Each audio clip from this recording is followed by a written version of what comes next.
রাষ্ট্রের বিরুদ্ধে চ্যালেঞ্জ ঘোষণা করার মতো সন্ত্রাসীদের দুঃসাহস কিভাবে হলো?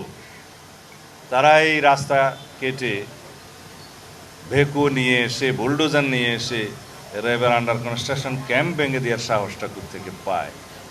তাদের সাথে কারা জড়িত? এই জায়গার জমি দখলের সাথে কারা জড়িত? এগুলো আমরা এখন ফাইন্ড আউট করেছি। আজকে 12টার সময় আপনাদের সাথে বা 12টার পরে কথা হতে পারে আবার সার্কিট হাউসে আমরা একটা সমন্বয় সভা করব সকল বিভাগীয় প্রধানদের নিয়ে। এখানে কিছু আমরা বাস্তব চিত্র, ড্রোন চিত্র, সড়ক যোগাযোগের চিত্র এগুলো দেখেছি।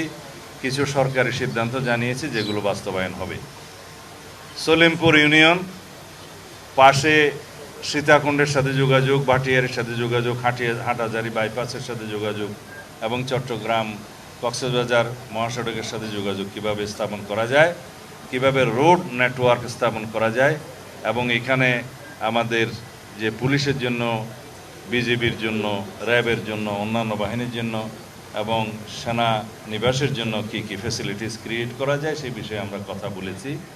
এগুলো পরিকল্পনা করছি। তবে স্থানীয় অধিবাসী যারা বিভিন্নভাবে এখানে কোনো না কোনো কারণে বসতি স্থাপন করতে বাধ্য হয়েছে, অস্থায়ীভাবে বা রিহেবিলিটেটেড হয়েছে বিভিন্ন কারণে, তাদেরকে কিভাবে পুনর্বাসন করা যায় সেটা আমরা একটা পরিকল্পনা করব।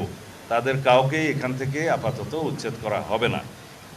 আমরা জনগণের সরকার, জনগণকে কমফর্ট দেওয়ার জন্য আমরা আমাদের সমস্ত পরিকল্পনা করব। সুতরাং কেউ যদি এখানে ভীতির সৃষ্টি করতে চায় যে উচ্ছেদ করা হবে ইত্যাদি করা হবে, তারা যেন প্রশাসনের সাথে আগেই যোগাযোগ করে।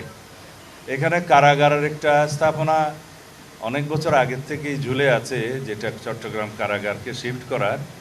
সেইটা একটা খাস ল্যান্ডের মধ্যে বাইজুদ্দিন লিংকের আশেপাশে, যেখানে এখনও আবাস নাই, বসতি নাই, সেই জায়গাটা চিহ্নিত করে সেটা মোটামুটি ডিমার্কেটেড করা হয়েছে। জেলা প্রশাসন সেটা ব্যবস্থা নেবে বুঝিয়ে দেওয়ার জন্য।